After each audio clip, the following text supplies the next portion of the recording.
Hello മക്കളെ, എല്ലാ കൂട്ടുകാർക്കും PSC ടീം ജൂനിയേഴ്സിലേക്ക് സ്വാഗതം. അപ്പോൾ ഇന്ന് ഞാൻ വന്നിരിക്കുന്നത് ജോമെട്രി എന്ന പോർഷനിൽ നിന്നുമുള്ള കംപ്ലീറ്റ് മാർക്ക് നിങ്ങൾക്ക് നേടിത്തരാൻ വേണ്ടിയിട്ടാണ്. അപ്പോൾ നമ്മൾ ഇന്ന് സ്റ്റാർട്ട് ചെയ്യുന്നത് ട്രയാങ്കിൾസ് എന്ന് പറയുന്ന ടോപ്പിക്ക് വിട്ടാണ്. അതായത് ത്രികോണങ്ങളെ പറ്റിയാണ് നമ്മൾ പഠിച്ചു തുടങ്ങാൻ പോകുന്നത്. ത്രികോണങ്ങളെ പറ്റി ബേസിക്കായിട്ട് കുറച്ച് കാര്യങ്ങൾ അറിഞ്ഞാൽ ആ പോർഷനിൽ നിന്നുള്ള ഏതൊരു ചോദ്യം വന്നാലും ചെയ്യാനായിട്ട് സാധിക്കും. നമുക്ക് സമയം കളയാതെ ക്ലാസ്സിലേക്ക് പോകാം. എന്താണ് ട്രയാങ്കിൾ എന്ന് പറയുന്നത്? മൂന്ന് വശങ്ങളുള്ള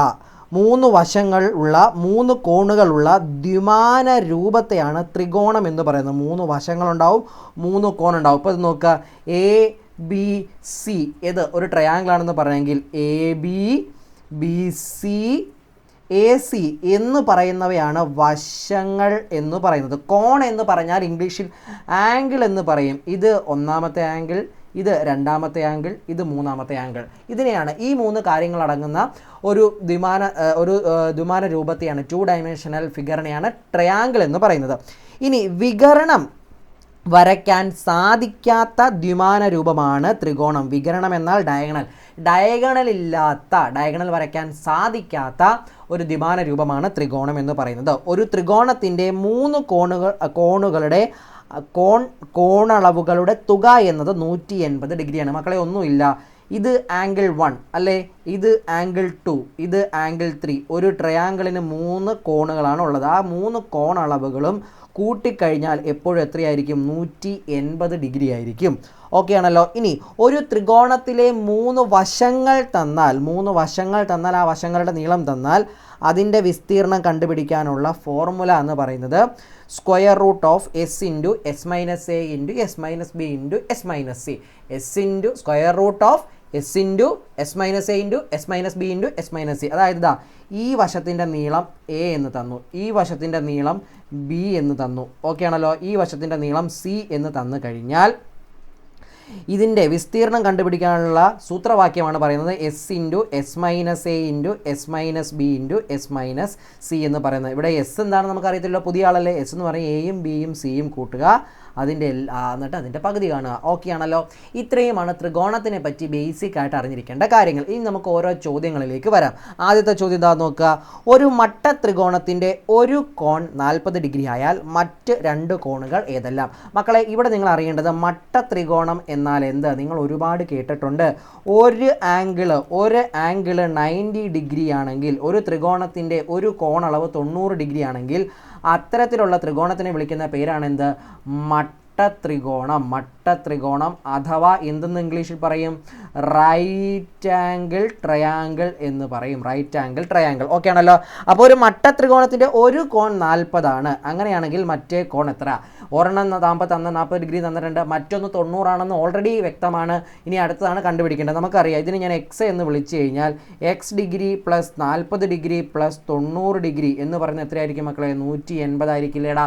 അപ്പോൾ X ഡിഗ്രി 90 4 എത്ര വരും? 130 എന്ന് വരും, സമം 180 ഡിഗ്രി ആയിരിക്കും. ഈ 130 അപ്പുറം കൊണ്ടുവരികയാണെങ്കിൽ എക്സ് എന്ന് പറയുന്നത് എത്രയായിരിക്കും? 180 മൈനസ് 130.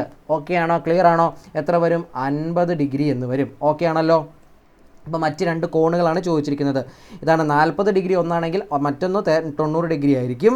ഇനി അടുത്തത് ഏതായിരിക്കും? 50 ഡിഗ്രി ആയിരിക്കും. അപ്പോൾ 90ഉം 50ഉം ഓപ്ഷൻ സി ആയിരിക്കും നമ്മുടെ ആൻസർ, ഉത്തരം എന്ന് പറയുന്നത്. ഓക്കെ ആണല്ലോ. ക്ലിയർ അല്ലേ? സെറ്റ് അല്ലേ? ഇനി രണ്ടാമത്തെ ചോദ്യം നോക്കുക. ഒരു ത്രികോണത്തിൻ്റെ കോണുകൾ 4:2 കോണളവ്, അതായത് ആംഗിളാണ് ഉദ്ദേശിക്കുന്നത് കേട്ടോ. ഒരു ത്രികോണം നമ്മൾ എടുത്തു. ഓക്കെ ആണല്ലോ. എന്ന് പറയുമ്പോൾ ഈ കോണിലെ ഈ കോണുകളുടെ അംശം എന്താണ്? 4:5:3 എന്ന് തന്നിരിക്കുന്നത്. എന്ന അംശം ആണെങ്കിൽ ഏറ്റവും ചെറിയ കോണളവ് എത്ര എന്നാണ് ചോദിച്ചിരിക്കുന്നത്. ക്ലിയർ ആവുന്നുണ്ടല്ലോ മക്കൾ? ഇതിൻ്റെ അകത്ത് ഏറ്റവും ചെറിയ വാല്യൂ ഏതാ? 3 അല്ലേ? 3 ആണ്. ഇനി എന്ത് ചെയ്യേണ്ടത് അറിയാം? 3/, അങ്ങനെ ഏറ്റവും ചെറിയ കോണളവ് കണ്ടുപിടിക്കാൻ പറയുമ്പോൾ 180 ഡിഗ്രി ഗുണം. ഇനി ചെയ്യേണ്ടത് ഇതിൻ്റെ അകത്ത് ഏറ്റവും ചെറിയ നമ്പർ മേളിൽ എഴുതുക, അതിൻ്റെ താഴെ അതിൻ്റെ ഡിനോമിനേറ്ററായിട്ട് ഇത് 3ഉം കൂടെ ആഡ് ചെയ്യുക. 5ഉം 3ഉം 8, 8ഉം 4ഉം 12. ഈ വാല്യൂ അങ്ങ് കണ്ടുപിടിക്കുക. ക്ലിയർ ആവുന്നുണ്ടല്ലോ? ഈ വാല്യൂ ഇതും ക്യാൻസൽ ആവില്ലേ? ഇവിടെ എത്ര വരും? 4 വരും, ഇവിടെ 1 വരും. 180/4 എന്ന് പറഞ്ഞാൽ എത്ര വരും? 45 ഡിഗ്രി എന്ന് വരും. അതായത് ഈ പറഞ്ഞ കോണിലെ ഏറ്റവും ചെറിയ ആംഗിള് എന്ന് പറയുന്നത് എത്രയായിരിക്കും? 45 ഡിഗ്രി. ഓപ്ഷൻ സി ആയിരിക്കും നമ്മുടെ ആൻസർ. പറഞ്ഞ കാര്യം മനസ്സിലായല്ലോ. അംശബന്ധത്തിലാണ് തരുന്നതെങ്കിൽ എന്താണ് ഏറ്റവും ചെറിയ വാല്യൂ നോക്കുക, അത് ഡിവൈഡഡ് ബൈ ഈ 3 വാല്യൂ ആഡ് ചെയ്യുക. ആ കിട്ടുന്ന ഭിന്നസംഖ്യയെ, ആ ഫ്രാക്ഷൻ നമ്പറിനെ 180, അതായത് എത്രയാണ് ഈ കോണും 3 ആഡ് ചെയ്യുമ്പോൾ കിട്ടുന്ന 180 അല്ലേ, ആ 180 കൊണ്ട് ഗുണിക്കുക. എന്നിട്ട് അത് ചെയ്ത് കഴിയുമ്പോൾ കിട്ടുന്ന ഉത്തരമായിരിക്കും ഏറ്റവും ചെറിയ. ഇനി ഏറ്റവും വലുത് കണ്ടുപിടിക്കാൻ പറയുന്നത് എന്താണ്? ഈ 5 മനസ്സിലായോ? 180 ഗുണം 5/12 ചെയ്യണം. ഓക്കെ ആണല്ലോ, സെറ്റല്ലേ? ശരി, അപ്പോൾ ആ കാര്യം നിങ്ങൾക്ക് വ്യക്തമായിട്ട് മനസ്സിലായി. ഇനി നമുക്ക് എന്ത് ചെയ്യാം? അടുത്ത ചോദ്യത്തിലേക്ക് വരാം. മക്കളെ, അടുത്ത ചോദ്യം നോക്കടാ. ഒരു സമപാർശ്വ ത്രികോണത്തിൻ്റെ ചുറ്റളവ് 20 സെൻറ്റിമീറ്റർ. ചുറ്റളവ് എന്ന് പറഞ്ഞാൽ പെരിമീറ്റർ എന്ന് പറയും. പെരിമീറ്റർ എന്ന് ഇംഗ്ലീഷിൽ പറയും. അതെത്രയാണ്? 20 സെൻറ്റിമീറ്റർ തന്നിട്ടുണ്ട്. തുല്യമല്ലാത്ത വശത്തിൻ്റെ നീളം 8 സെൻറ്റിമീറ്റർ. അപ്പോൾ സമപാർശ്വ ത്രികോണത്തിൻ്റെ പ്രത്യേകത മനസ്സിലാക്കണം. സമപാർശ്വ ത്രികോണം എന്ന് പറഞ്ഞാൽ ഒരു ത്രികോണത്തിൻ്റെ ഏതെങ്കിലും 2 വശങ്ങൾ തുല്യമാണെങ്കിൽ അത്തരത്തിലുള്ള ത്രികോണത്തിന് വിളിക്കുന്ന പേരാണ് സമപാർശ്വ ത്രികോണം. ഇവിടെ ഇപ്പോൾ അത് എടുക്കുന്നത് ഈ 2 വശവും തുല്യമെന്നുള്ള രീതിയിലാണ് എടുക്കുന്നത്. ഇവിടെ എന്താണ്? AC ഈക്വൽ ടു BC ആയിരിക്കും. അതിന് ഞാനിപ്പോൾ ഒരു A എന്ന് വിളിക്കാം. ഇത് A ആണെങ്കിൽ ഇതും A ആയിരിക്കും. A എന്ന് പറയുന്നത് ഈ വശത്തിൻ്റെ നീളം ആണ് കേട്ടോ. ഓക്കെ ആണല്ലോ. ഇനി അപ്പോൾ തുല്യമായിട്ടുള്ള വശങ്ങൾ ഏതാണെന്ന് കിട്ടി. ഇവിടെ പറഞ്ഞിരിക്കുന്നത് എന്താണ്? തുല്യമല്ലാത്ത വശത്തിൻ്റെ നീളം 8. ഇനി പെരിമീറ്റർ എന്ന് പറയും, ചുറ്റളവ് എന്ന് പറയുന്നത് എന്താണ്? ഈ മൊത്തം ഈ വശം പ്ലസ് ഈ വശം പ്ലസ് ഈ വശം അല്ലേ. അപ്പോൾ എന്താണ്? A + 8 + A എന്ന് പറയുന്നതാണ് 20. എയും എയും കൂട്ടി എത്ര വരും? 2A + 8 = 20. നമ്മളോട് ചോദിച്ചിരിക്കുന്ന തുല്യവശങ്ങളുടെ നീളമാണ്. അതായത് ഈ എയുടെ വാല്യൂ കണ്ടുപിടിച്ചാൽ മതി. ഈ സൂത്രവാക്യം ഈ സിംപ്ലിഫൈ ചെയ്താൽ പോരെ. ഈ 8 ഇപ്പുറം വരുമ്പോൾ എന്താകും മക്കളെ? -8 ആവും. 20 - 8 എന്ന് പറഞ്ഞാൽ എത്ര വരും? ഇവിടെ 12 വരും. ഇനി A ഇവിടെ 2 ഗുണിച്ചേക്കുമല്ലേ, ഇപ്പുറം എടുക്കുമ്പോൾ എന്ത് വരും? ഹരണമാവും. 12/2 സമയം എത്ര വരും? 6 സെൻറ്റിമീറ്റർ എന്ന് ഉത്തരം വരും. സിമ്പിളായിട്ട് ചെയ്യാലോ. സമപാർശ്വ ത്രികോണം എന്താണെന്ന് മനസ്സിലാക്കിയാൽ മാത്രം മതി. ഓക്കെ അല്ലേ? സെറ്റ് അല്ലേ?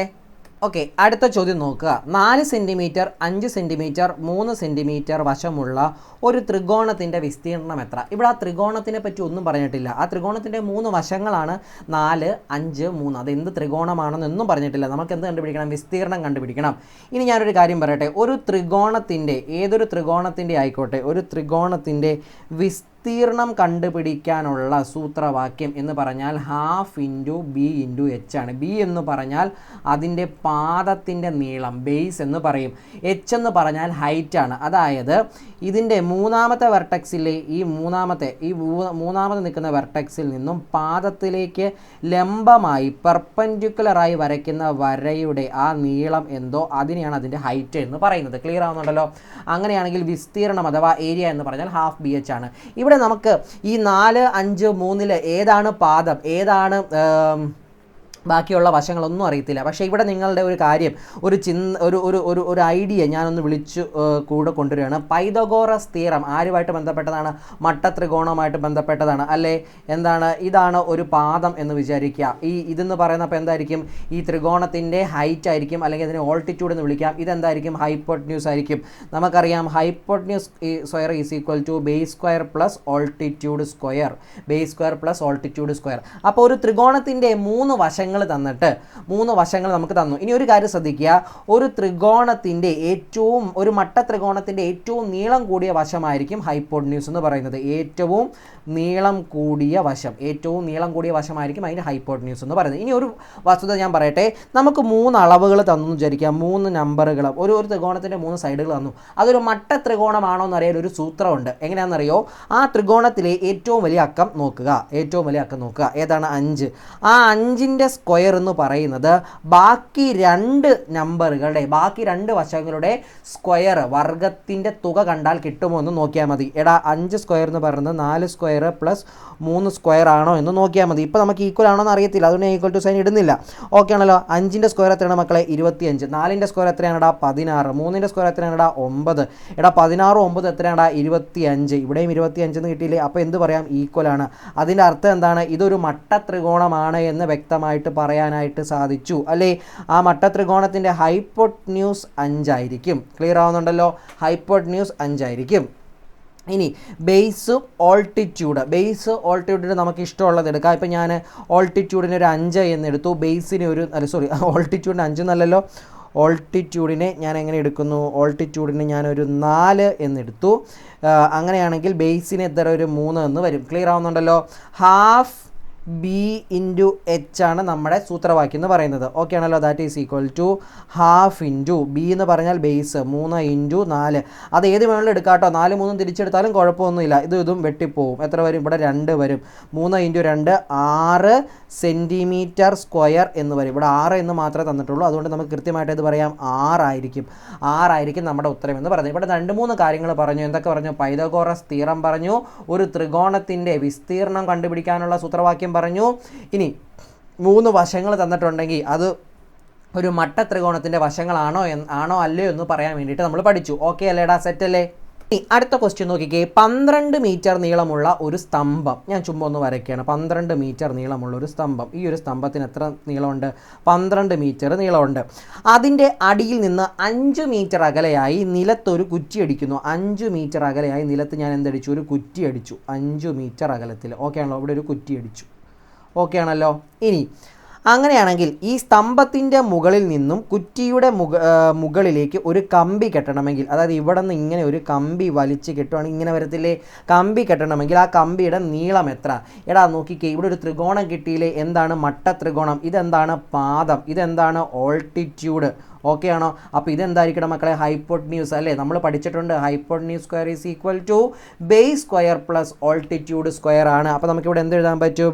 Hypotenuse square is equal to base എന്ന് പറഞ്ഞാൽ 5ൻ്റെ സ്ക്വയർ, ഓൾട്ടിറ്റ്യൂഡ് എന്ന് പറഞ്ഞാൽ എത്ര വരും? 12ൻ്റെ സ്ക്വയർ. 5ൻ്റെ സ്ക്വയർ 25, 12ൻ്റെ സ്ക്വയർ 144. ഇത് എത്രയാണ്? കൂട്ടിക്കഴിഞ്ഞാൽ 169 ആണ് ഹൈപ്പോട്ന്യൂസ് സ്ക്വയർ. ഓക്കെ ആണല്ലോ? അപ്പോൾ ഹൈപ്പോട്ന്യൂസ് എന്ന് പറഞ്ഞാൽ എത്ര വരും മക്കളെ? സ്ക്വയർ റൂട്ട് ഓഫ് 169ൻ്റെ വർഗ്ഗമൂലം. അത് എത്രയാണ്? നമ്മൾ പഠിച്ചിട്ടുണ്ട്, ഞാൻ പറഞ്ഞിട്ടുണ്ട് 11 മുതൽ 20 വരെയുള്ള സ്ക്വയർ ഉറപ്പായിട്ടും പഠിക്കണം. 13ൻ്റെ സ്ക്വയർ ആണ് 169. അപ്പോൾ സ്ക്വയർ റൂട്ട് ഓഫ് 169 എത്ര വരും? 13 മീറ്റർ എന്ന് വരും. അതായത് ഓപ്ഷൻ ഡി ആയിരിക്കും നമ്മുടെ ആൻസർ. ഇതാ നോക്കിക്കേ, ത്രികോണം ഇത്ര സിമ്പിളായിട്ട് നിങ്ങൾക്ക് പഠിക്കാനായിട്ട് സാധിക്കും. ഓക്കെ ആണോ? സെറ്റാണോ? കാര്യം മനസ്സിലായോ?